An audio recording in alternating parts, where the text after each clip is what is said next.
Assalamualaikum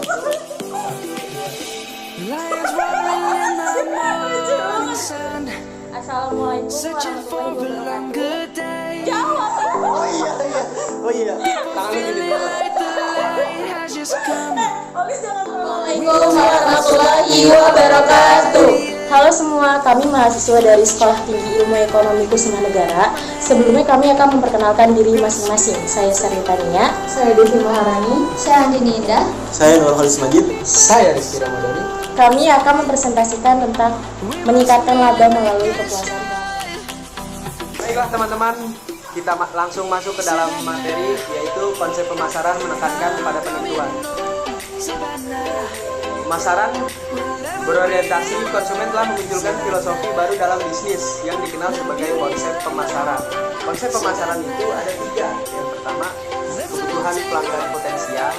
Yang kedua, distributor produk untuk memenuhi kebutuhan pelanggan.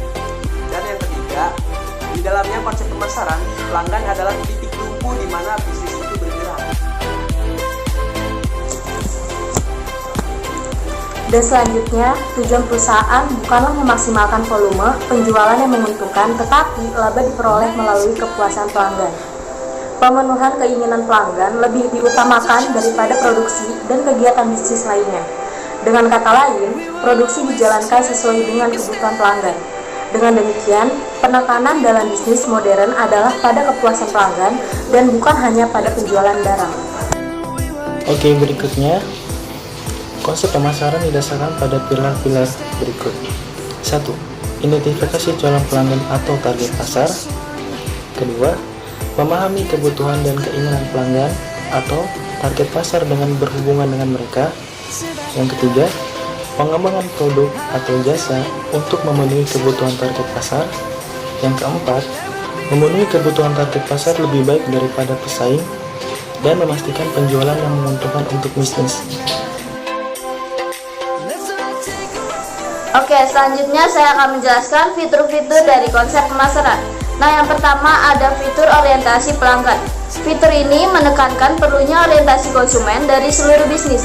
Dan yang kedua, ada fitur pendekatan terintegrasi. Nah, fitur ini untuk mendekatkan terintegrasi dalam operasi mereka. Nah, yang ketiga, ada fitur perspektif jangka panjang.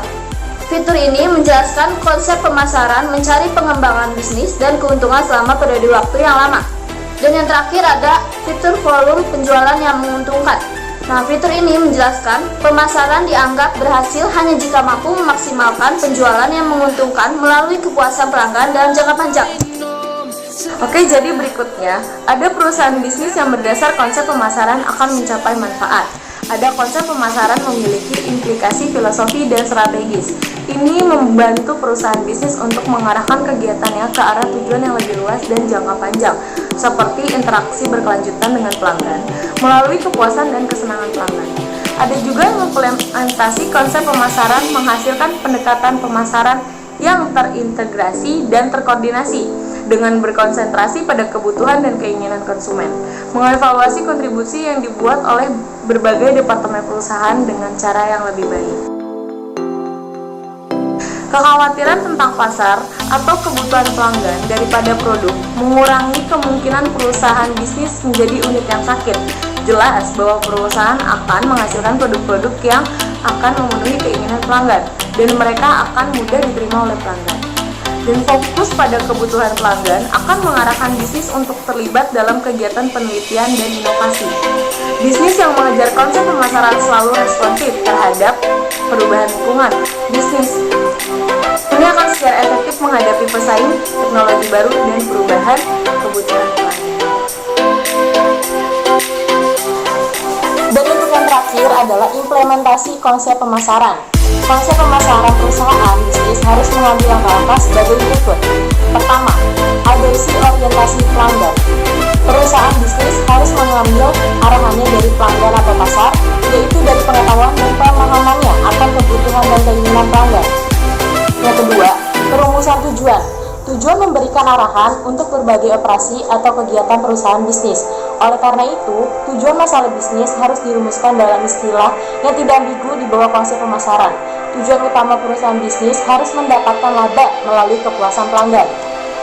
Dan untuk yang ketiga, integrasi operasi perusahaan. Setelah menetapkan tujuan atau sasaran organisasi dalam departemen, penting untuk memastikan bahwa semua kegiatan berbagai unit organisasi, Departemen Pemasaran harus mengembangkan pemasaran yang paling tepat untuk pencapaian tujuan perusahaan melalui kepuasan pelanggan. Sekian presentasi dari kelompok kami mengucapkan terima kasih. Wassalamualaikum warahmatullahi wabarakatuh.